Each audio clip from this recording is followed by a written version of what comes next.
I get from black folks that I'm not black enough. Yeah. And then I get from white folks that I'm too black. Queer spaces are much more segregated between black and white spaces than straight spaces are. When I was younger, I was a straight black woman, and I feel that I was perceived as overly masculine. If you like me, you're gay. They kind of say that about black guys that go for white girls too. Let's not be gay.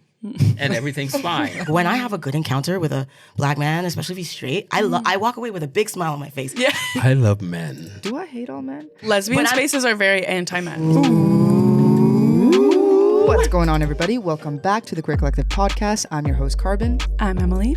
I'm DJ Blackcat. And I'm Haviah Mighty. And welcome to the show. And this episode is sponsored by Vizzy Hard Seltzer, but more on that later. Today, we're diving deep into the intersection of race and gender to discuss Black masculinity from a queer lens. Thanks to our two lovely guests, we'll be chatting about the stereotypes and pressures of Black masculinity from a first-hand account. We'll dive into a discussion guided by insights from academics and experts on the topic, and we'll finish off by redefining masculinity through queerness. This funky dread has opened for dancehall queen Spice, City Girls, Saucy Santana, and Canadian R&B legend Julie Black. He has DJ'd for festivals like Blockorama in Toronto, UK Black Pride, Halifax Pride, and DC Black Pride. Coming up, he has his annual Glow in the Dark party, Pride Sunday in Toronto night after Blockorama.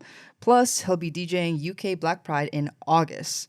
Are you ready to cross the Blackcat's path? DJ Blackcat, welcome to the show. Jeez, Thank you. Our next guest is Haviah Mighty, she, her pronouns, who is a trailblazing rapper, songwriter, and producer whose genre-defying sounds blends hip-hop, soul, and Afrobeats with sharp socio-political critiques. The first Black woman to win the Polaris Music Prize for 13th Floor, she has since earned a Juno for Best Rap Album, a BET nomination for Best International Flow, and numerous accolades while carving out space for gender nonconformity in hip-hop. As a mass-presenting queer lesbian artist, Haviah's recent work dives into personal identity and intersectionality, challenging norms in both rap and queer culture as she continues to push boundaries with her music and presence.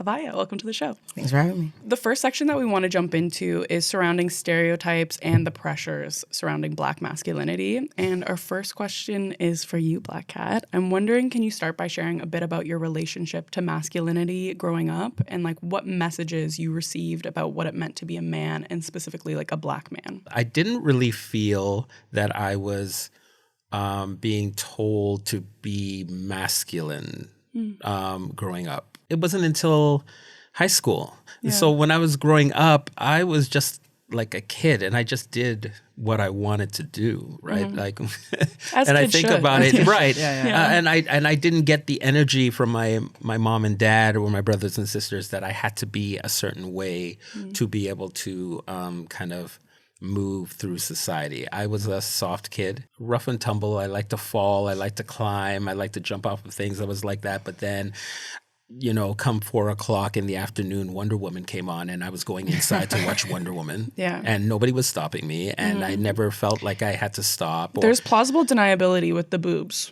Right. Yeah. I just, you know, like I needed to watch my shows. Yeah. I needed to watch Charlie's Angels. I needed to watch Wonder Woman.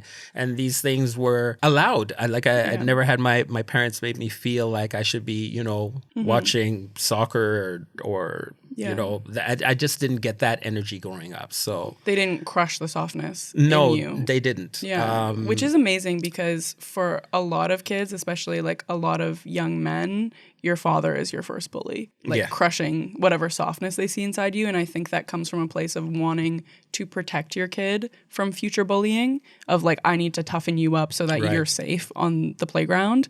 But inadvertently you end up being your child's first bully, you know? And I was kind of tough on the playground. I was so your parents were like, tough. Yeah, I was the guy that beat up the bullies that wanted to bully people. I was that guy. But I also had my soft side, I guess my feminine side, and they didn't stop me from any of that. I never heard growing up that you're too soft, stop doing that. But in high school, I did feel the energy that I sometimes had to match the other guys that I was around. And my gayness was coming out in me more. So like I started having to just kind of like be careful about what it is I was doing. Would you say that you were masking in high school? Yeah, definitely. Like I sat beside a friend of mine for 5 years and did not know he was gay, and he did not know I was gay, and we were both gay, and we hang out now, and we're like, cool. We've always been cool, but I didn't know about him at all. And we literally sat beside each other in class all the time. But I didn't know anything about him. He didn't know about me. I didn't even suspect, and he didn't suspect either. It just wasn't something that was spoken about, especially in my time at school. Like, there are guys that are younger than me that I know, like, they had gay alliances in school, and they had like all these things. There was none of that. Yeah. Absolutely none of that. You didn't speak about it. It wasn't hinted about, nothing. Do you feel like masculinity comes naturally to you? If we're looking at like a spectrum of like masculinity to femininity, where do you think you fall on that?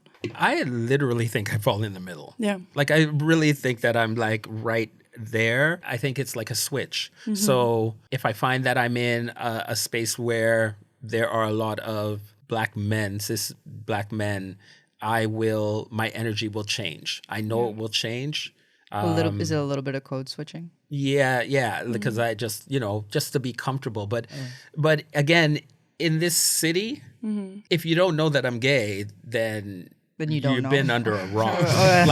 like I'm out there. Yeah. Blackcat's been around for 30 years. So you know.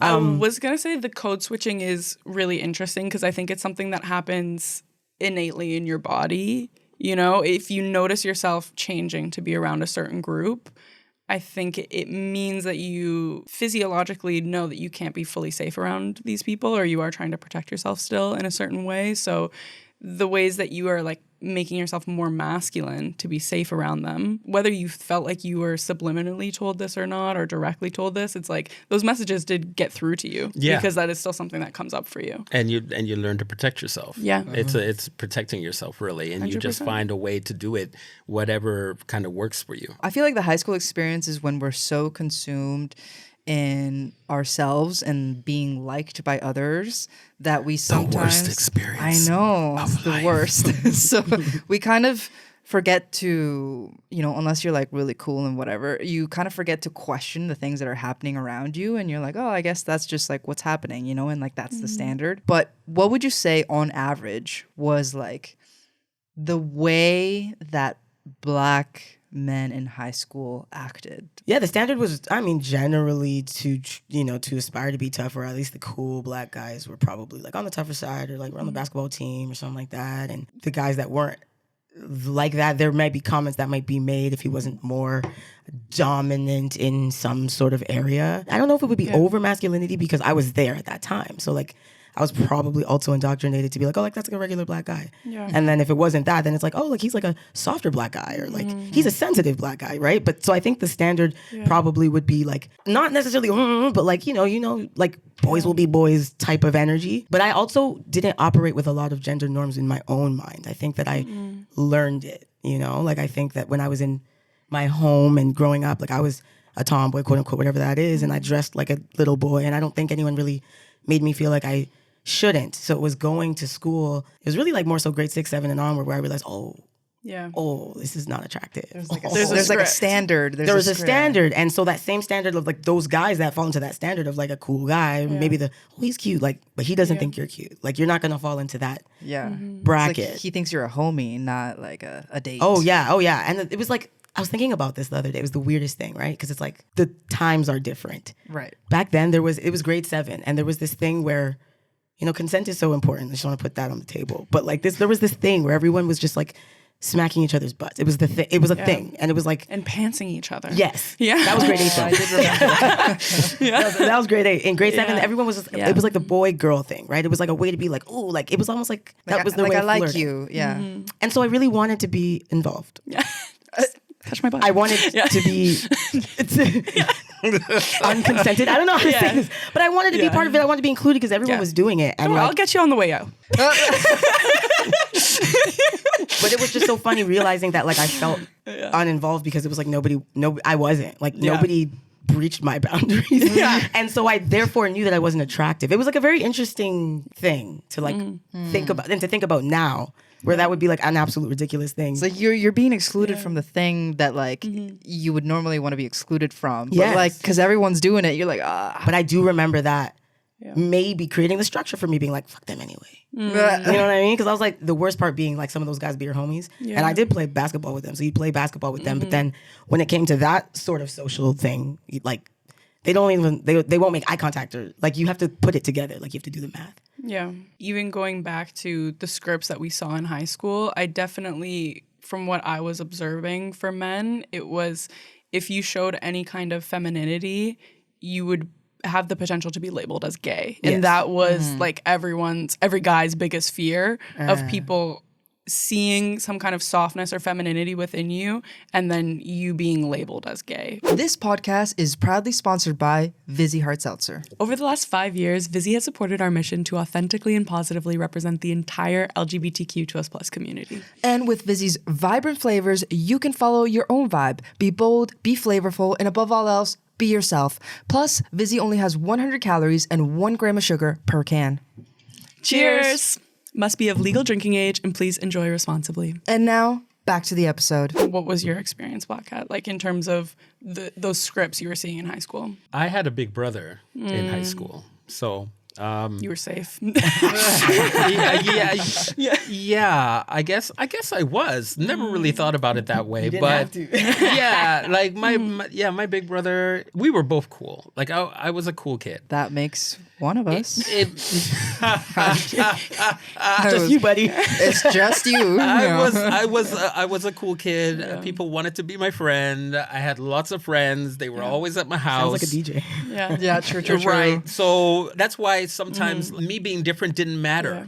But did you feel like if they found out you were gay, that would impact that? Yes, I did because I was a kid. Yeah. Yeah. So and being gay was just not it. Right? And did you see like homophobic slurs being thrown against people who were soft, like men who showed any kind of weakness or softness? Do you want to know that there was only one guy in our school that was soft like that, where they said, he's gay or whatever.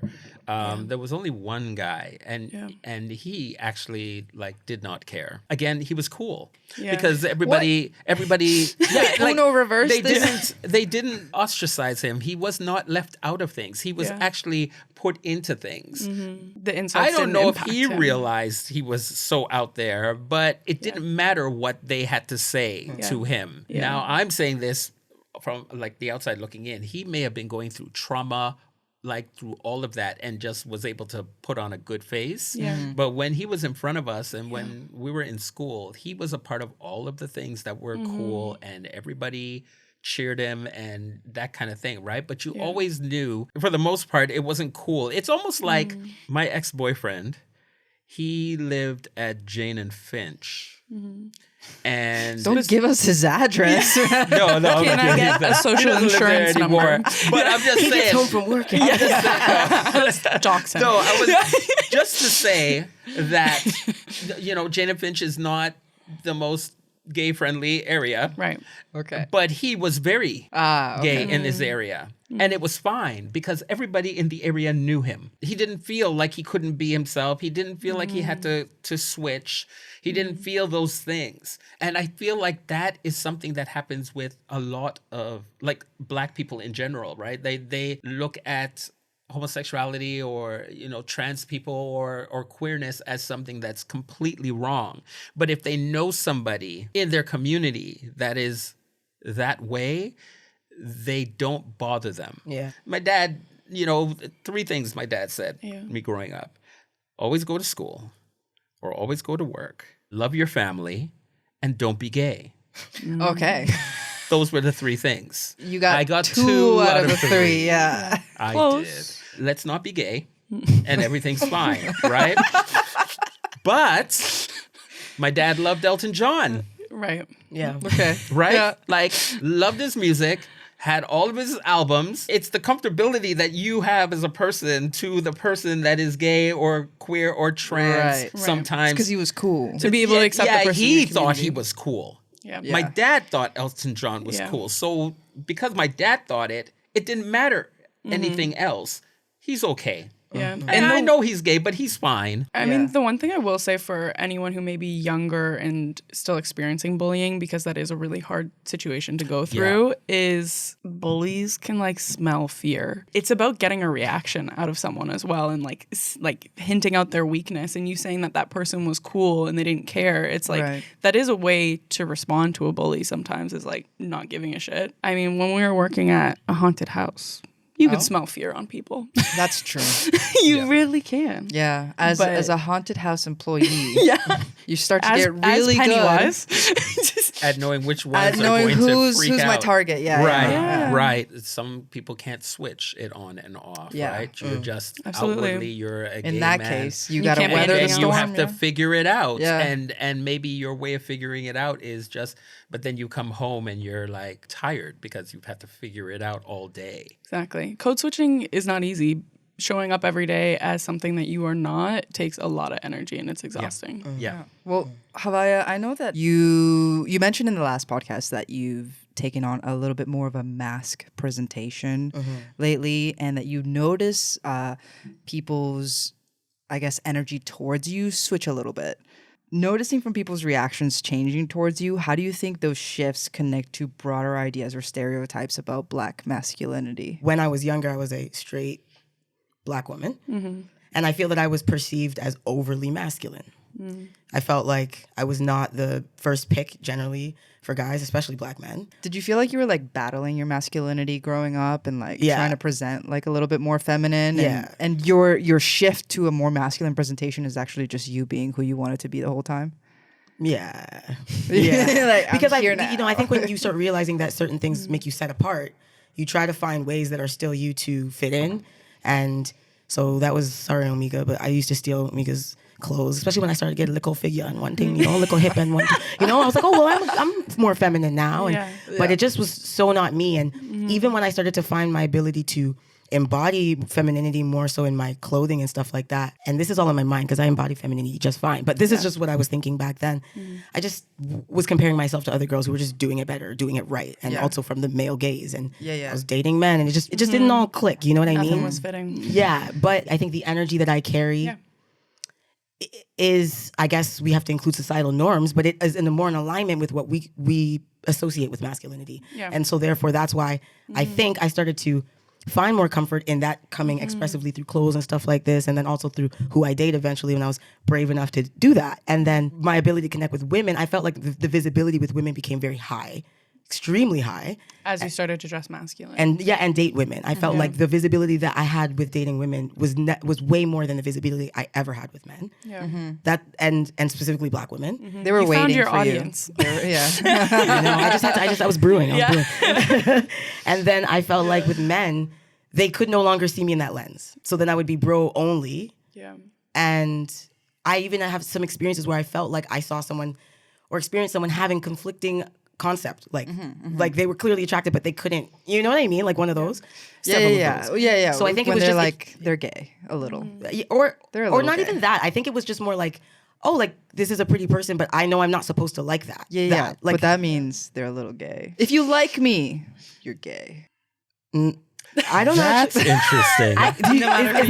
Is this like a spoof comment or is this like a real No, comment? this is a me thinking. Like this is what I think. Oh, you think that if somebody likes you, then they're gay? They're gay. If Okay, I got you. I got you. I think I got it. Yeah. If you're a cis like man, and you find And you claim to be straight, but you like me. like me, and I'm a tomboy type person. Yeah. Then You're a little you're gay. a little gay because you like the masculine energy in me. Yeah. I get that. Yes. Yeah. I actually agree with that. I think because I was thinking of this very specific situation and I think I wasn't that masked that night. This is the reason I was confused. Yeah. But he still knew it wasn't quite femme either. So he was like, but that is a very real comment. It's not that you're gay. It's just that you're probably not a cis hetero man.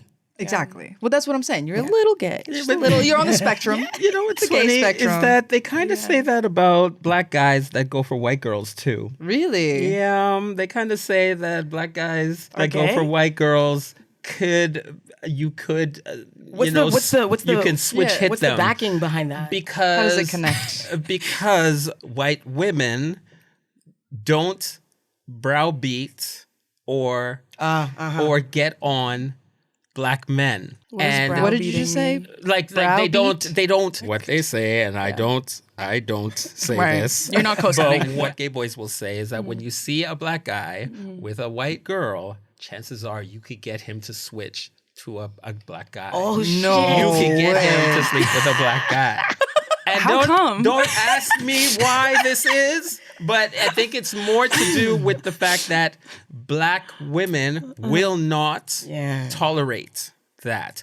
So like any kind of femininity? Yeah, any kind of softness. Like you could be more comfortable. Yeah. And that's and they also say that, like they say that with white in general. Right. So black guys that date white men don't date black men because black men are harder to deal with.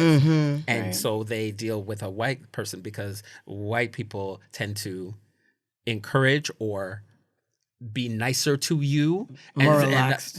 More relaxed. And so they encourage more is what they say too. Like, you can do it. You got this. And I'll peg you. And yeah.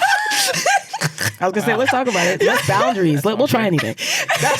But yeah, that is so interesting. Yeah, I did not know that. I didn't know that. I think I never heard it. Like I heard like 75% of it. Yeah, but I don't think I got like the last 25%. That's a new one. Right. But I'm like, oh, I see how we got there. Huh. Yeah. Do you think because the gender roles in black relationships are a bit stricter? Is that perhaps why? That's a theory. So, a little bit. Yeah. Because even like when I was in high school, I feel like white guys used to make a lot of comments that were like homoerotic, and it was like they were like the straight jock guys, and it was like perfectly fine. Perfectly fine. But if you were a black guy, you couldn't do that. Never. You could not do that. I think they're a little curious. For sure.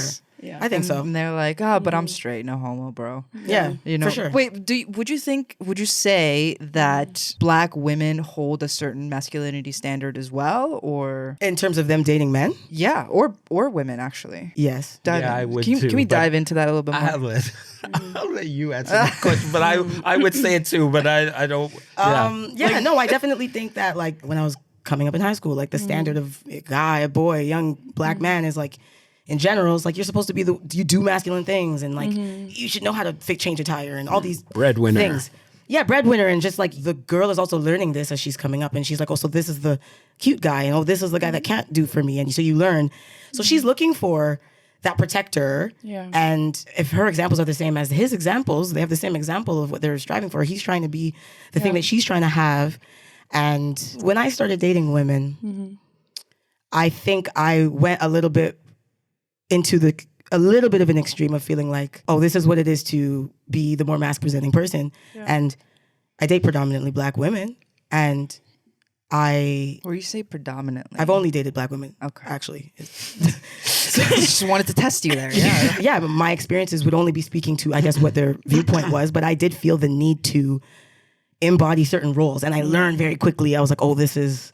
Like if I didn't embody the roles, there's certain things weren't happening, and it's not just like sexual things, but also like just the taking care of aspect of things. And I felt that even more than when I was dating men, because I wasn't carrying those tropes as a straight black woman. So now that I'm, in this space, and I'm getting it even more, and I feel like I fell a little bit into the like trying to cover up my femininity because I felt like it shouldn't really show, or it was going to create like an imbalance. Yeah. And so whenever it would slip out and just way my hands move, or a little too much wrist action. Like I would like go in my head and be like, why'd you say that like that, or why did you do that like that, or you know what I mean, and just kind of try to put myself into a box, because there was never anything that was said to me specifically, but even in dating there's an essence that happens in the energy that I carry that allows the dating to work.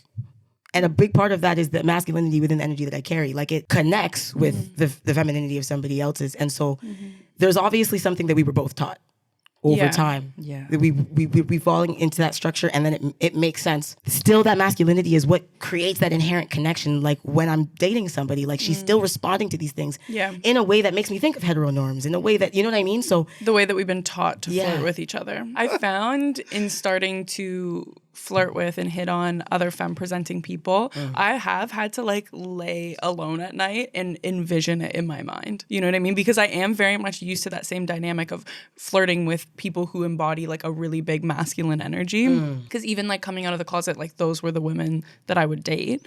But now I'm like expanding my interest, and I'm also seeing the masculine side within myself as well. And I'm feeling like I embody both. Yes. And I am having to think about, okay, now I've never really seen two femmes flirt with each other. Like the representation isn't there very much. And I'm having to make it up in my head, you know, and like map it out for myself. Yeah, I've heard that a lot. Even talking to because talking to a lot of femme women, that like they'll have an interest, but they don't have the bridge, or they'll have had a connection with someone who maybe didn't embody enough.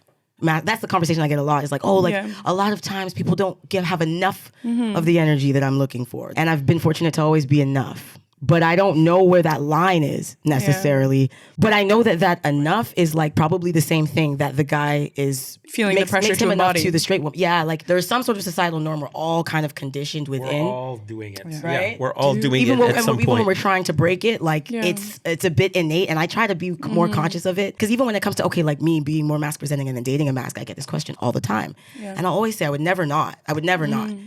The thing that I worry about, not date a masc. I would never not. But there's, you see, it wasn't just yes. Why wasn't it just yes? Because I have this weird thing of like, how would the energy? Yeah, but I more so think it would be from their end, because I know I can have switch energy. Will we click the coordinates that are opposite the right? Because you know, do the puzzle pieces fit? Yeah, exactly. Can I be honest with you? Please do. I'm so sick and tired of these dates that feel like job interviews. In 2025, we deserve a space where we can show up just as we are, ready to meet other people just as they are.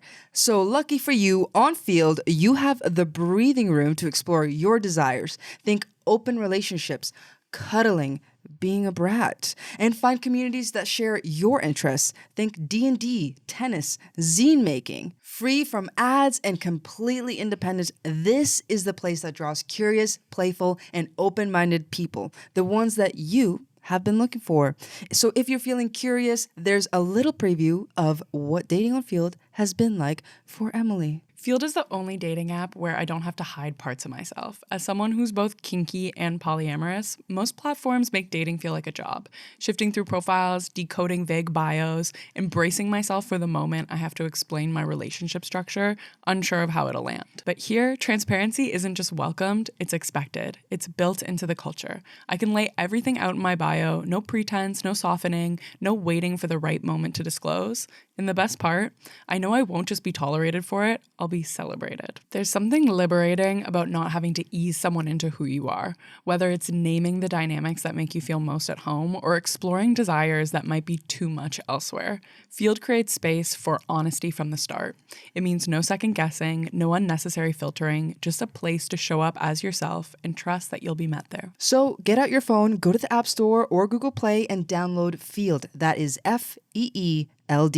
Thank you, Field, for sponsoring this episode. One piece I did want you to speak to before we moved on was how you feel you are perceived in queer spaces as well. Yeah. Yeah, one thing that I noticed when getting into more queer-friendly spaces was that these spaces are supposed to be inherently more inclusive, right? That's the basis of it. And I felt that in many ways, you know, it felt like people could dress more vibrant and there'd be more variety and it's all accepting. So obviously there is more inclusivity in general, but I noticed that as a masc presenting Black woman specifically, when I would go into these spaces, it was like there's an association from a long time ago that was preceding Black people in being enslaved. A large part of them being enslaved was based on the basis of this masculinity viewpoint. These people are just laborers and they're just good for this, and remove the human and observe the body kind of concept. We need to utilize that masculinity, but it needs to be harnessed and controlled, and it can't be, because we can't let them turn on us. It has to be dehumanized in order for you to be able to do that like you as have to treat them like horses, right? Which they did use horses as templates for how to treat slaves, how to treat Black people. So it really is about removing that human element and just kind of keeping the resource aspect. And so that viewpoint, that gaze hasn't gone away. And so the fear and the intimidation and all of that also continues to carry. So now when I'm going into some of these queer spaces, and I'm taking up these intersectionalities, there isn't an inherent acceptance in the way that my racially ambiguous friends are getting. I'm not getting the same eye contact or the same amount of interest, not even sexual interest, like platonic, friendly, we're here and we're having fun interest. That invisibility you can feel in straight spaces starts to also still happen in some of these spaces. Yeah. And it also depends on the makeup of the spaces. Yeah. I find like when the spaces has Black queer creatives involved, I don't feel it as much. Because I find in the Black queer events, everyone is allowed and I see everybody there.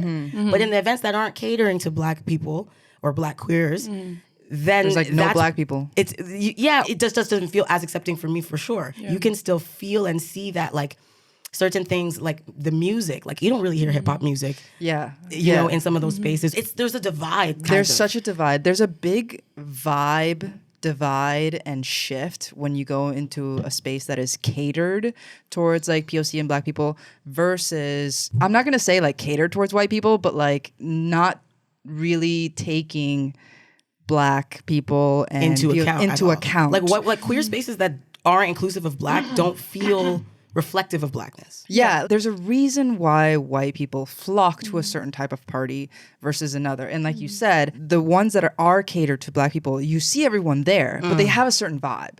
They have a certain energy. They're like, I'm here, you're here. Like, we're all vibing together. With certain white people and Black people, there will be like is this okay? You know what I mean? They're just not like, comfortable. They're not comfortable around you. They're not in, and that's what it is. I think thank you. The answer to that question is I feel like they're not inherently comfortable the way they say that they should be based on the way that everyone is supposed to exist in the space. And then I can feel it, and it makes me not feel comfortable to be my freest self, which is what this is supposed to be all about. I think that majority of white people misunderstand Black masculinity. I've experienced both spaces as well, and you can tell that the fear does come from a place of misunderstanding, and it's generally like a dehumanization that I think a lot of people don't realize that you still hold on to by all of the subliminal messaging that we get about what Black masculinity means. Because when you go into another space that's like a Black queer space, say the ballroom community, people around you are not seeing you as this one thing, as this one stereotype. People are just allowing you to show up and be yourself, and they're connecting with you in a way that feels genuine and authentic to you. Like you don't feel like you're being put in a box immediately. You know what I'm saying? And I feel like what's the worst part about it is that you learn a lot as you're coming into the space, as you're coming into your identity about letting go of this way of thinking. Yeah. I think the craziest thing is when people will be like, no, I'm not racist, or I don't have a fear of Black people, or I don't hold any prejudice or anything like that, because I do hang out with Black people. I have Black friends, but they still won't go into an all Black space. And I think the reason for that is because they create a comfortability and like a feeling of safety around one or two, maybe three Black people, maybe three people of color, where they're like, you're cool. I can hang around with you. But to put myself now in a sea of them is way too much. I have lots of thoughts on that because that's been my life. Answering this question just for a second, when you're asking me about the other things, those things didn't affect me as much. But this here, when it comes to me being a Black man and Black masculinity and who I am, when I came into the community, that definitely was a change for me. It's been I say it all the time, it's been a fight since day one.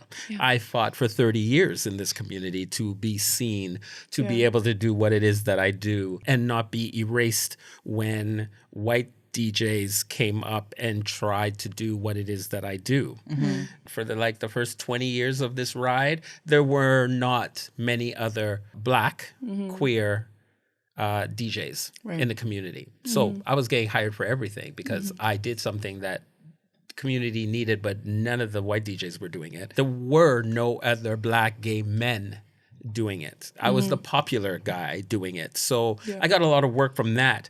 But I've also noticed, being here for so long, that I get hired for all of these gigs, but these same people aren't coming to my party. Right? My party is a Black party. Yeah. They're not coming to my party, but they'll hire me for their party because I am good. They do want me. They do want to be a part of the energy that I give because I give proper energy for what it is I do, but I can't get them to come through my door. It's too much of that energy. Yeah, it's too much. It's then too I'm much. surrounded by it. Yeah, for me, it was very hard for a long time. I felt offended by that because I couldn't understand why other collectives would do these huge numbers for the music that I play. Yeah. But yet those same people that went to those collectives won't come to my party. Yeah. But the collectives continue to hire me because they will come to that collective's party if my name is on the bill. Yeah. I gotta say, this thing that I've noticed is I feel like queer spaces are much more segregated between Black and white spaces than straight spaces are. Have y'all noticed that? I feel that. I felt that for a long time. They definitely are. Crazy. Yeah. Personally, it's harder for me to do Black spaces sometimes because I get both sides of it, right? So I get from Black folks that I'm not Black enough. Yeah. And then I get from white folks that I'm too Black. And it's very uncomfortable. Sometimes it's more uncomfortable being a DJ in my own space, in my own Black queer space, because they expect so much more of me than just my talent, because I know I'm a good DJ and I know I can play. Yeah. And the same way I play, they will go and accept it at... In a white space. Yes, they'll go and accept it in a white space from a white DJ. But if I do what that white DJ did... Yeah. I will be crucified as not being enough. Right. The focus becomes, oh my goodness, I need to please them. I need to please them. I need to please them, instead of just doing my job that pleases everyone. Right. Why do we think that queer spaces are more segregated? I have a thought on this, but correct me if I'm wrong. I think that sensitivity training can backfire and it can go too far. Because I think that queer people in the community have gone through a certain amount of sensitivity training, but to the point where it's like, no, this is your space. I'll never go in and like, you'll never see me. Where like, that's not the point of being aware of something or being sensitive to something. The point is still to share space. It almost feels like people are so involved in other inclusive fights that the ones that they don't have to deal with, they won't. So if I am queer and I'm all these intersectionalities with other folks and I'm not Black, I don't have to deal with that one. Right. Well, I can say that I do, and I can say that I care, and I can be verbal about it, but doing the work, going to the space, like inviting my friends, like immersing myself in the discomfort and challenging myself through that's too much. I'll just say that I'm an ally and post some stuff on certain days. That's the thing too, is like they'll post the things on Instagram and be like Black Lives Matter and really be like the freedom fighters online. But then in person, it's like, where are they at? A part of it is because a lot of the work is just inherent to a different marginalization, and the intersectionality only affects a minority of those people. I mean, I think I do agree with you that with some people, you don't want to take up space in a specifically Black space, but not all spaces are exclusively Black spaces. I don't think any space is exclusively Black. They will tell you. I find that some spaces will tell you that now because maybe the space is small. Maybe so they don't want it to be taken up with bodies that they weren't catering to. Yeah. Right? I like spaces that have everyone in it. I've always enjoyed that. If I do a space where it's all Black people, the party tends to take longer to start because Black folks show up late. Will walk in, show up late, but even if they show up early, they tend to walk in, stand in a corner, kind of observe, they need to get comfortable, they need to get into it. Whereas white folks will walk through the door, they jump in, they're on the floor. But there could be nobody on the floor. They're like, and they're just there. They come in, they don't have an issue, they're ready to party. I find that makes Black people comfortable. So they tend to lighten up a little bit energy-wise. They lighten up when there's other people in the room. They may not even realize they're doing it, but I've been doing this for a long time. And you try to figure out how to get your people on the floor, but it's the extra people, and usually that's white folks, the extra people that change the energy of the room and then allow other people to feel like, okay, we're good. So I always say I love when white people come to my party. What I think you're saying could speak to is just the pressures are much higher and the standard is much higher for Black women, Black men to meet this standard of masculinity and femininity that white people inherently already meet, because the standard that society has set is white femininity and white masculinity. So they just walk in meeting it. I don't think the pressure is as heavily on you as it is for a Black person to be able to present that. And that may be why you're seeing white people give a little less of a shit, perhaps. This next section that I want to move us on to is surrounding cis straight Black men. So in this section, I'm going to read you guys some quotes and things from some academics, experts, and activists. James Baldwin, who is a gay and civil rights activist and author, wrote and spoke about how straight Black men will often treat queer Black men with a kind of brutality in public that perhaps they wouldn't in private, not because you're a threat to them, but because you remind them of their own vulnerability. Despite it being so many decades since Baldwin wrote about this, do we think there still remains a truth to this sentiment? Me personally, I don't particularly like working with straight Black DJs. Yeah. Because they tend to want to prove how much better they are than I am, because they are straight Black DJs that like maybe spin everywhere all over, and you get that energy from them. I've been in situations where they've come into my space, right? They've come into my area. So they're in a queer party and they're a straight DJ and they're trying to outdo me in my own space. I guess they're trying to prove that they're good. But they're doing it at my expense. And that's happened more than once with me. So now I personally don't spin. Unless I know you. There are a couple DJs that I do know. I kind of stay in that circle. Any other time that I have to spin, I make sure that I just do not have any kind of like connection with a straight energy DJ. Do you think that's like an ego thing? Yes. Like yeah. Especially with me. Black male DJs or like straight Black, or is it all I only straight deal. DJs? I only deal with Black. I don't know any. I don't. I've never dealt with a white. Like not on that level that me and them are doing the same gig. Okay, got you. Okay. Yeah, it's funny. You just said that, and I'm just like, wow. What are you talking about? I don't think I've.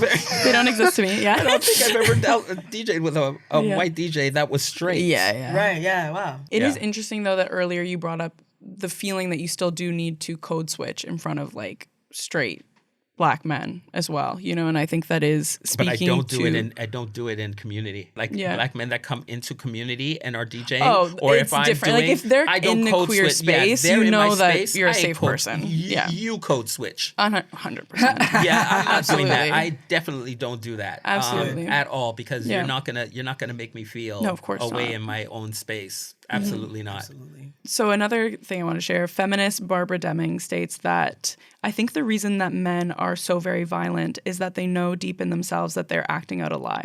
And so they're furious at being caught up in a lie, but they don't know how to break it. They're in a rage because they're acting out a lie, which means that in some deep part of themselves, they want to be delivered from it. They're homesick from the truth. So I feel like kind of what I'm getting from this quote is men are so upset because they're putting up this painful mask in general in society. I mean, we're in the middle of this like male loneliness epidemic and men kind of like turning around and being so angry at women for everything that's happening to them as like things shift. But unfortunately, I do think like their anger is being misdirected towards women, but I'm wondering what everyone thinks about this. I think it just creates like smaller dating pools though for people. When the standard is like man is masculine, woman is feminine, man is provider, powerful, etc., woman is submissive, etc. If everybody abides by that, the dating pool is everyone. In theory. Now there's a new way to be a man, or there's a new way to be a woman. There's a new way to be a person in between. The dating pools get smaller. And when you hold values that only cater to a certain dating pool, and it's a smaller one, then you might be left out. And then that might make you angry. But that's not my fault. It's interesting, though, because it creates smaller dating pools if you are all following the standard of the dating pool. But like... Right. People aren't necessarily, so it kind of opens up more dating pools. That's true. Because now the person that could only have dated this one type of person, as long as they can break that social construct of their mind, they can now date. Yeah, but it's the unbreaking, or the inability to break it. Is like what creates that, I think. Yeah, and I think that's what kind of like makes this angry man, because under patriarchy, the only male emotion that is validated is anger. Aside from that, it's like any other male emotion isn't welcomed or accepted in society, really. It's sad. Like you do see like now, like there's like red pill and high valued men and all this rhetoric on YouTube that just creates this, like, I look through the comment section sometimes on these ridiculous videos that I disagree with like every single point, and then I'll read the comments and like everyone agrees with everything, and I'm like, oh, we're cooked as a society type shit. Because it's just like, wow, I feel so far away from like the way this young man is, where he is right now, wherever he lives, and we're never gonna like probably come to an equilibrium. Like maybe we'll get closer, but he's like, he hates women already. He's like 15 and he hates girls. Like, I feel like what they're saying to these young men is, yes, like things have changed and this version of masculinity isn't working for you, so it is feeling really negative. But the answer isn't to dive deeper into this version of masculinity, this really toxic masculinity. The answer is to like take the mask off, you know? This episode is sponsored by BetterHelp. Now, men today face immense pressure to perform, to provide, to keep it all together without showing your emotions. So it's really no wonder that 6 million men in the US suffer from depression every year, and it's often undiagnosed. If you're a man feeling this way, first, I hope this episode is resonating with you. And second, we want you to know that it's not only okay, but it's brave to talk to a friend, a loved one, or a therapist about how you're feeling. Now, I've personally been using BetterHelp for the past few months, and my therapist has really worked with me to detangle all of the thoughts that I've been obsessing over in my head to make them a lot less scary. And each day, I'm starting to feel lighter and lighter, and I'm proud to say that I regularly go to therapy, and it's really empowered me to be the best version of myself. BetterHelp makes therapy convenient and accessible. With the click of a button, you can start a session with a therapist, helping you fit therapy into your busy life. Plus, switch therapist at any time. As the largest online therapy provider in the world, BetterHelp can provide access to mental health professionals with a diverse variety of expertise. Talk it out with BetterHelp. Our listeners get 10% off their first month at betterhelp.com/collective. That's BetterHelp, HELP.com/collective. Thank you, BetterHelp, for sponsoring this episode. Aside from like the fact that anger is the only emotion that is validated under patriarchy, one thing I wanted to mention is that, like, however, for Black men, anger often isn't even a safe emotion when you're in front of white people. And in Iman Perry's book, Prophets in the Hood, she speaks on how hip hop has been transformed from a space where Black men could have radical emotional voices to a new imperialist, white supremacist, capitalist hip hop. Say if you're looking back to like people like Tupac and Biggie Smalls, where they're having like very emotional conversations in their raps, like about their moms and everything like that. And now we look at how this version of hip hop has shifted today. It's very much like moving in a direction of trap and just like money in women. I think it just shows that when you are looking for an like a healthy outlet for masculinity, patriarchy and capitalism takes it away. Okay. You know, like that's my point. Well, yeah, exactly. Because the avenue was there, the messaging was there, the understanding was being shared, right? Like, and then people got involved and saw that they could market it, and so it's they like took it away. Like the other side of it isn't even being shared anymore. The side of being, you know, emotional and talking about your struggles is not being shared anymore. So it doesn't exist. Like they don't talk about it anymore because it doesn't make them money. And or at least that's what they think. Yeah. As a musician, I started off my recognized career doing that, right? Using the voice that we've seen be stripped away from hip hop a lot and trying to put it back into like my version of it and getting some of my earliest success from that project. And so it was like affirming to me of, oh, wow, like the thing that no one ever listened to, I finally now have like the most eyes. But as time has passed, like things have changed. And sometimes people are more willing to be more woke than other times. And it's like, how do you continue to have that voice while still trying to sustain making good music, which is not inherently, unless you're specifically a musical activist. If it's not inherently that, like how do you allow these things to coexist? And I think it's really important because you're like trying to write pop structure songs sometimes that connect with everybody and that will play at that party that everybody's at, that everybody's dancing in every corner. But then you also want to make sure that you're staying connected to self. And by that, you're speaking to this really individual kind of experience that nobody wants to put money into, nobody wants to market or pay for the video. And so it's like, the only way to do it is to be able to sustain off of something that's bigger than just that. And then taking the resources and then funneling into the thing that like no one else is going to support. My favorite thing is when I see an artist has gotten really big and then they go back to their emotional roots, like seeing what Bad Bunny just did in terms of like putting out a very cultural and personal album after putting out very like capitalistic music for quite a while. That's how you do it, I feel. You know? Yeah, that's I the love thing is that you kind of have to play into the game though, no? You see a lot of artists doing this where they will give the thing that I guess like the capitalist machine wants. They'll like pump out certain types of music and like get really popular that way. And then once it's like, okay, now I have your attention, it's like, here's actually what I want to say. Yeah. Rihanna has spoken about that as well. With her last album, which I really, really loved, her Anti album. She spoke about how that album was exactly what she wanted. It was no longer what the company was saying that they wanted. She did what she wanted on that album. And and quite frankly, I think that's why she hasn't come with another album. It's because she's only going to do it the way that she wants to do it now. She doesn't have to answer to anybody. And sometimes, that's kind of the way you have to do it. You have to get in there, do a little bit of that work. And once you have the power that you've built, because you still have your focus, you have to learn how to play the game. But just know that you don't get lost in that game because some people get lost.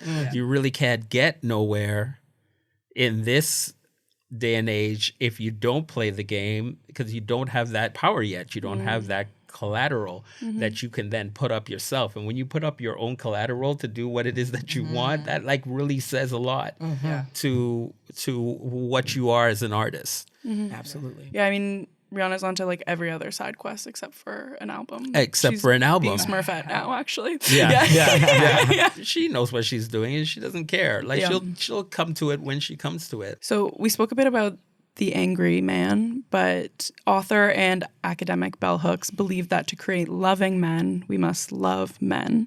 She states that we all want love and affection from men, even if we aren't attracted to them. We still crave love from our fathers, our grandfathers, our brothers, even if we're lesbians. Leaving men out of feminist movements doesn't work, and she believed that feminist advocates collude in the pain of men when they falsely represent men as always and only powerful.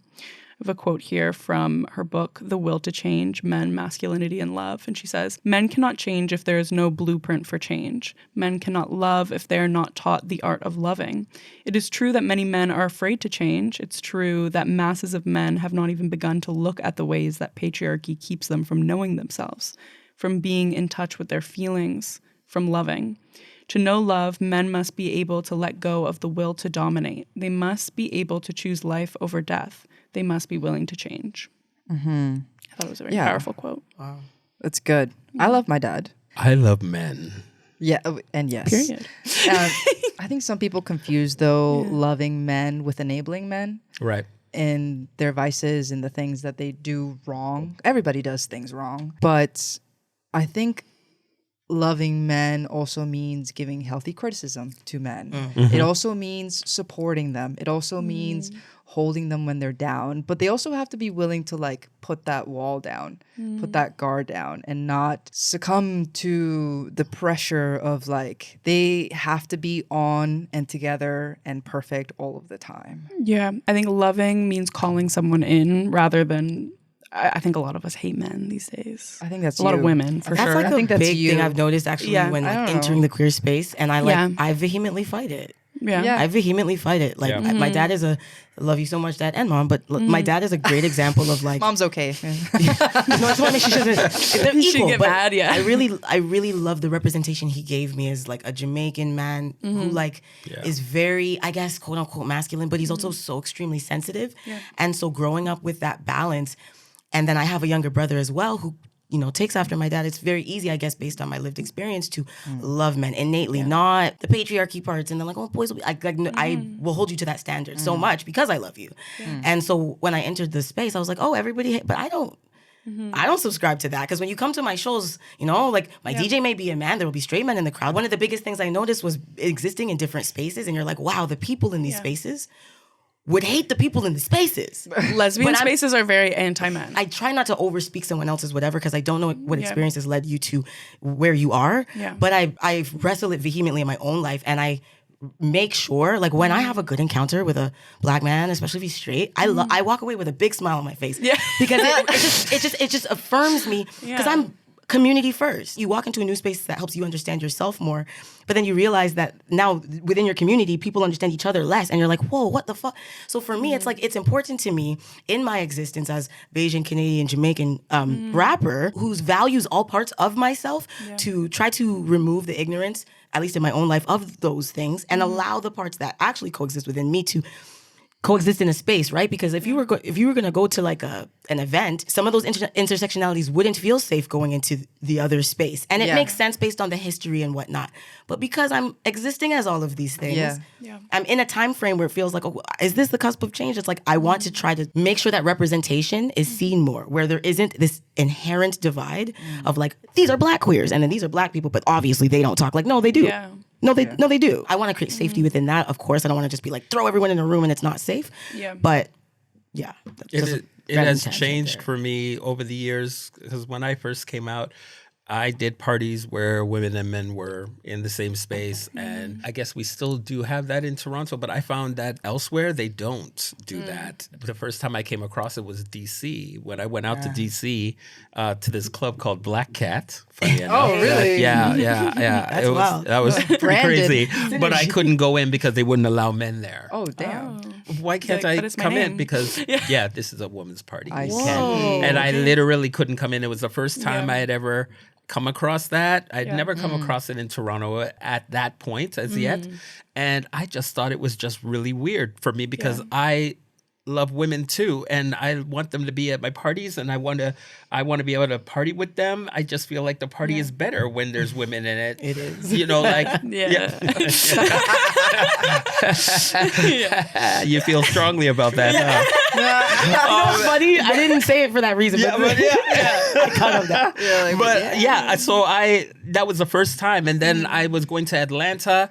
Atlanta, the men and women do not party in the same place. Like the women are on the other side of Atlanta, and the men are on the other side. Like I didn't see. I was DJing out in Atlanta for maybe 5 years and never came across a woman the whole time that I was there for a Black Pride event, unless it was in a park. Oh, shit. And I actually didn't come across many white men either. You had your handful, one or two maybe, but... There's trauma there, you know, like there's a reason that sapphic spaces exist. It's because masculinity can be scary, especially I think a lot of sapphics have had negative experiences with men, and that can make you scared of all men or hate all men. Like that is definitely the perspective that I was coming from for a while. I think that's why I saw myself or labeled myself as like a lesbian for 10 years. Even though I knew I was attracted to men, I was like, I actually don't feel safe around them because of the negative sexual experiences I've had with them. But I don't know, in the past few years, I have like opened myself up to become friends with men. I would always feel safe around gay men, you know, like that is different. But straight men I hadn't felt safe around until I was in a a co-ed roommate situation, and I saw softness in men for the first time, because in high school no one had ever let softness show, right? You know, so I never actually felt like I could connect with men, because I'm a very soft person. Like I like diving into like very emotional conversations, and I've never felt like straight men felt comfortable doing that or would ask deep questions. Finally in this situation I'm like, oh, men can do this if you give them the opportunity to be in it, you know. And it's men that are willing to learn and hold themselves accountable as well to like making people feel safe around them. I feel the same way, because for a minute there I was like, do I hate all men? I do not. But I think the hardest one for me is embracing and loving cis white men. I think it's the privilege of it all. And like the not inability, but like blindness for a lot of them to recognize it. I was going to say blindness. They don't even get it. Like so sometimes they like don't even understand. You're not even aware that you're a mess. Like you don't even you don't get it at all. I just think that's amazing. But that's what that's amazing. They're not aware, and they don't have to be, because nobody are built for them to be able to be blind within all of it. Like I'm walking down the sidewalk, and I now I try to consciously not do this, but I walk down the sidewalk and somebody's coming towards me and they're white, I move out of the way. I automatically move out of the way and they automatically don't. Yeah. And I catch that. Like, I'm like, they don't think that they have to move. Good for you. I try not to move I now too. automatically move too. I think it's like the politeness in me. Yes, But I don't. I feel the challenge coming a mile away. You're just like, intimidated, I'm then you locked move. in. I I'm do locked it. in. I do it now too. But when I look at you, I'm not gonna move. But if your eye contact becomes nice and warm, then we both move. We'll both move. But if you don't, I'm holding it. Holding it. Oh, I have had moments strong. in the last year. I think I've become very one time it happened, and I literally moved out of the way of this woman. Yeah, it's usually old white ladies, correct? It's women that do it for me. Like they just Old they privileged just white ladies. walk into me and then look at me too. like, why didn't you move? Like they own the world. One time I was like, I'm so sorry. And I was walking away from her and realized that I did that. And I was like, I am so programmed. There are things that we do that are so ingrained that we don't even realize it. And that was one of those things for me. So I bumped elbows. I bumped shoulders with people now. Now you walk like and this. I'm walking, but it's still hard because when I'm getting to close to the person, my body still wants to, like, I feel it. That's how deep it is. You still want to kind of like go, and then when you hit them, you gotta hold yourself. They look at you like, you're like literally now I'm hitting them, you know? Because I'm like, no, I ain't moving. I brought that up because of that fact, like. It's just so innate in certain places. But I go to Halifax and the white people move out of my way. Because they're so polite over there. I was shocked. I got off the plane my first time in Halifax and I'm walking down the sidewalk. A white woman and a man were coming towards me and they moved out of the way. And I was like, my first thing was, what are you about to do? Like, I literally was like, what's happening right now? And they literally were just giving me the space to go by, and they walked. And I found that they were doing that a lot. And I found how conditioned I am from Toronto to think, you have something that you're about to do, and I'm ready. You don't even know you're being conditioned. And I wonder if the history of Halifax made them more conditioned, less conditioned to doing that because of the history of Halifax. That's where a lot of the slave.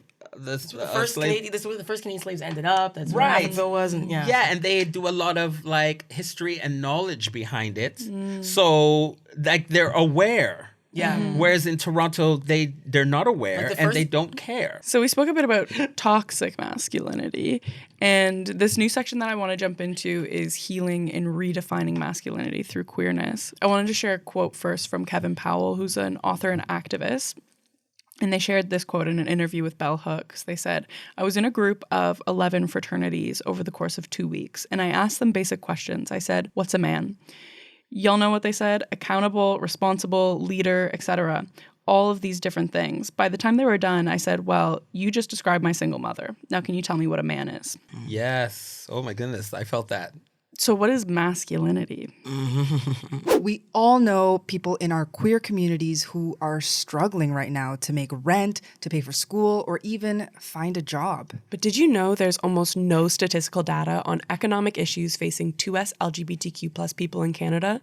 That's because nobody has ever cared enough to study it before. And it's a huge problem that's stopping us from getting the policy and advocacy that we deserve. But you can help change that. Because right now, there is a nationwide survey going on, run by and for 2S LGBTQ plus people, that's collecting data to fight for lasting change. They're based out of York University, and their team is made up of researchers, community organizations, and activists across the country. This is the first study of its kind in Canada, and they want to hear from you. The survey is open to people of all genders, sexualities, ages, and income levels.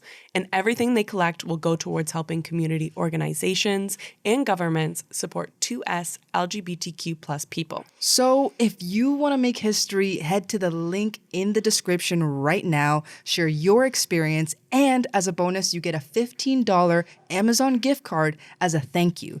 They're literally paying you to take this survey, no cost to you. So what are you waiting for? Go take it right now. And back to the episode. It makes me think about something I said earlier in this interview about the energy thing, and that I feel like masculinity is just that there's two sides of a coin or whatever, and I'm taking up a little bit more of the ratio on this side. Yeah. You know, I guess what being a man is like the other side of what being a woman is. Like, I guess these two things together is what being a human is. The societal norm tied to gender and sexuality and all this stuff is just what we did. You know, it's just qualities of character that a single mother had to do because she had to.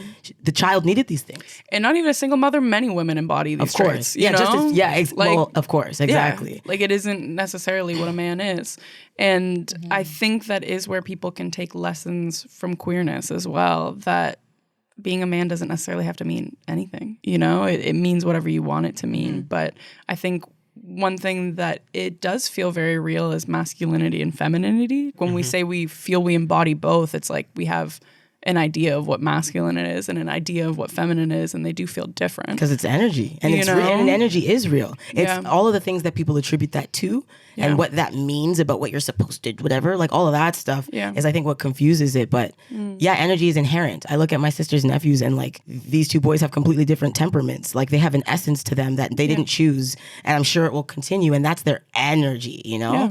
And I think that is where we contextualize it way deeper than what it actually is, which is just the energy we all know and feel. Yeah. The qualities of masculine and feminine are in both men and women. And I think that when you decide now that because you as a woman are doing things that like society now says is a more manly thing to do, I think that's where the problem starts. Right. I should be able to do whatever it is that I do because I'm a human being and I was made this way. That means that it's in me to be able to do it. Yeah. Period. If they have skirts, I should be able to wear one. If I choose to wear feels one good on my because body. I feel like it, because not everybody wants to wear skirts. Not every woman wants to wear a skirt. Not every man wants to wear a skirt. But if I choose to wear it today, I feel like I want to do that, then I should be able to do that. Sometimes I can't even put my hair up in a certain way because it's not masculine enough for people. Yeah. And I just don't,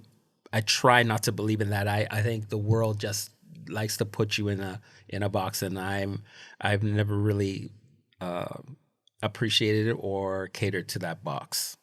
Yeah. But I still cater to the box. Yeah. Just like walking on the sidewalk, like some things are just innately in you, and you don't realize that they're penetrating that. Like not everything in your brain you go, oh my goodness, that's wrong. The issue is that everything has a caveat of societal norms. It feels all of, even the conversation of being black in these queer spaces and what does it mean, and but what if the music is dancehall? It's just all societal norms where it's like somebody decided what it means to be black, right? They were like, oh, that's what that means. These types of people, they're only good for this. I mean, they don't actually feel pain. You can whip them, and then that's conditioned for 500 years, and then that's what black is. And then the people at these parties, they're just like, I don't know.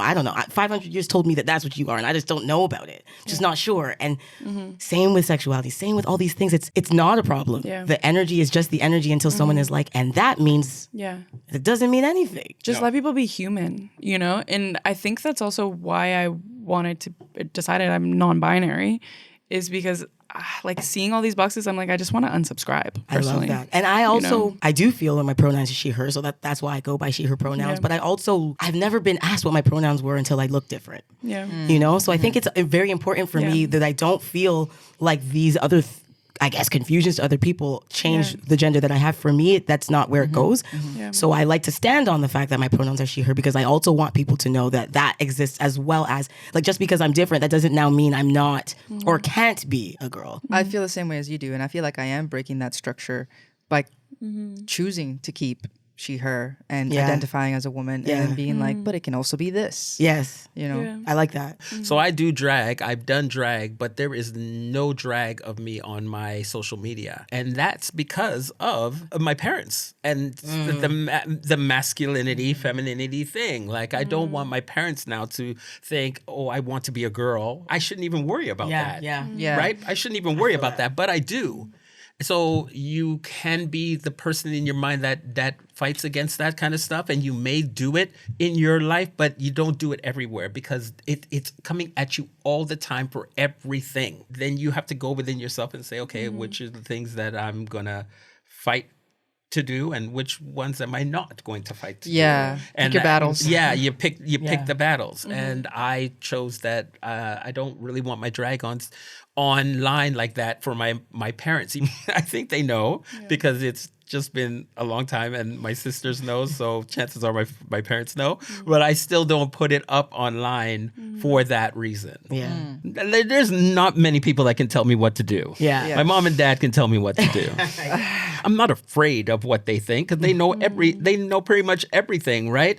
I think it's just a little bit of a respect thing for them. They're older. I don't think everything needs to be a fight. Like my parents are older people, and it's different for everybody. Like some people need their parents to know and need their parents to apologize for the years of whatever, all of that kind of stuff. I don't need that.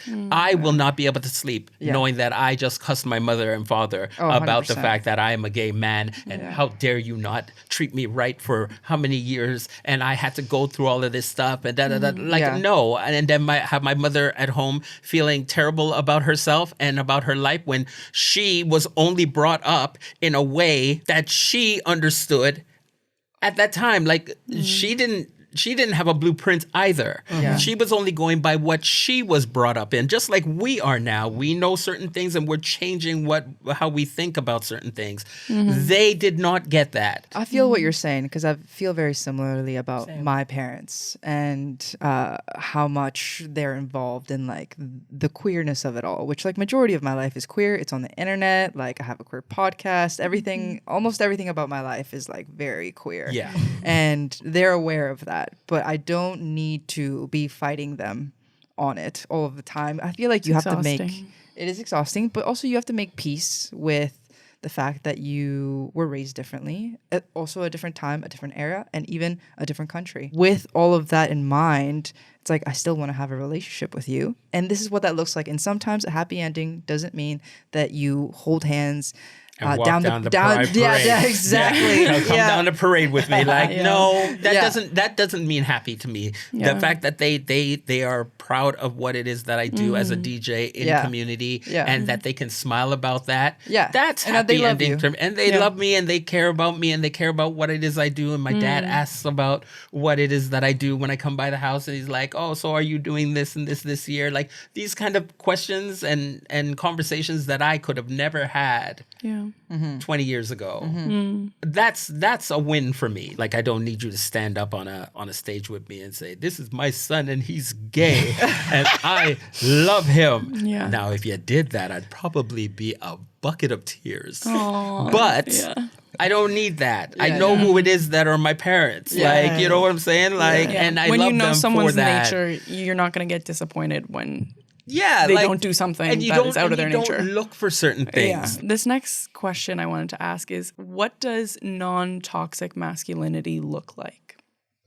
I think one of the biggest things about being non-toxically masculine is having a balance of that feminine energy as well. I don't think that being masculine means that you don't have any femininity, and I think that the people that exude their masculinity while removing all traits of femininity are generally the toxic ones. So they take away the sensitivity and the consideration. Sometimes for others, they take away anything that's considered soft. I think non-toxic is like there's a dominance in the way that you navigate things or life, but that dominance does not overstep your ability to be maternal and considerate. And in fact, I think non-toxic masculinity pushes your femininity in a healthy way. It allows you to be emotional. I was going to say something similar. I think that non-toxic masculinity looks like it being met with a healthy amount of femininity.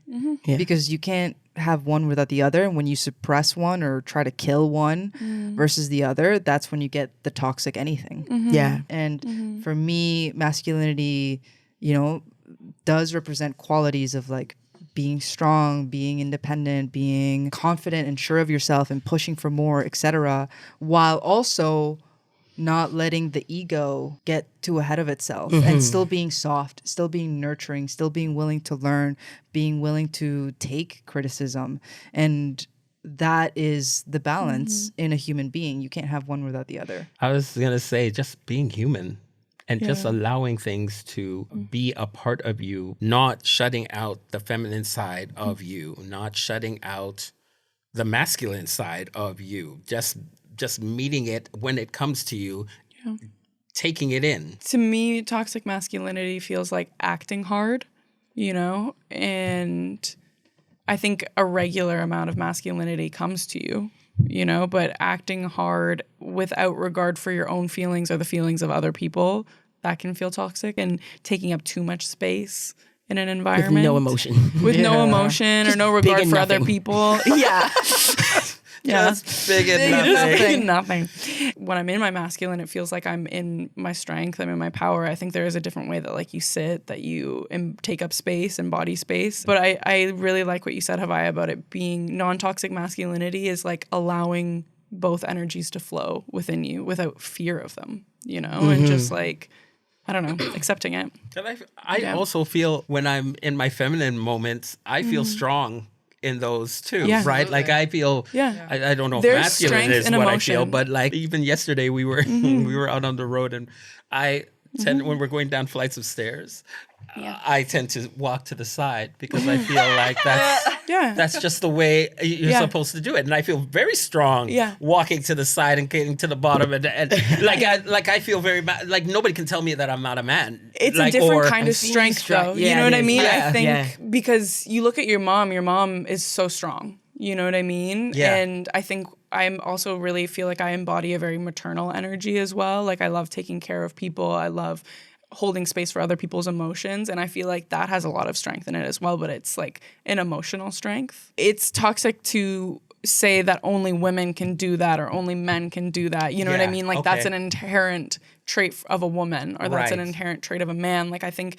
everyone can embody a feminine strength. Everyone can embody a masculine strength, But I think they're undoubtedly different things and different energies that we are all tapping into, like it's a different type, a different way that you move when you're moving in your feminine. It's a different way that you move when you move masculine, and like when I wake up and I feel more masculine, like I feel that. Me personally, I have to like put on certain clothes to really embrace feminine strength or feel it. It's drag. It's drag. Yeah, I just need my body to be touching the cloth or something. I don't know. But I feel like if I'm just like out the shower and I'm not wearing anything, like my masculine energy is gonna be, I can do it. Yeah. If I put on baggy pants or whatever, it might be like a little more. Yeah. But like I feel like it might be harder. Yeah. But I feel for some people their baseline maybe they step out the shower, they're naked, and they're just like, where's my towel? Like, so it's just like, what is that? You may find more strength going down the stairs sideways. I'm envisioning it, by the way. I can see it. I'll show you when we leave. There's a lot of stairs here. There's a lot of stairs. I feel like you may experience more strength than me. But then if I put a dress on, maybe it's equal or maybe it's more. Like, so it's very interesting because I guess it changes per person and it, based on your comfort. And then again, the societal norms that you came up with. Yeah. And it definitely is gender norms that tell you that these specific traits are masculine, and masculine is associated with men, like all of these are norms as well, but it is just the words that we use for it. That's a great place to wrap it up then. So thank you so much, Blackcat and Haviah, for joining us today. It's been a treat. This was great. Cool. Yeah, I really enjoyed this. Yeah, I appreciate it. I loved everybody's insight as well. Yeah, great. Yeah. So that's everything that we have for you today. And if you want to dive deeper into the topic of masculinity, we have an episode with Brock titled, "Why Are There More Bisexual Women Than Men?" Make sure to leave a like and subscribe. And if you're listening on your favorite podcast app, make sure to leave us a 5-star review because it really does help the podcast out. That's everything that we got. And until next time, peace.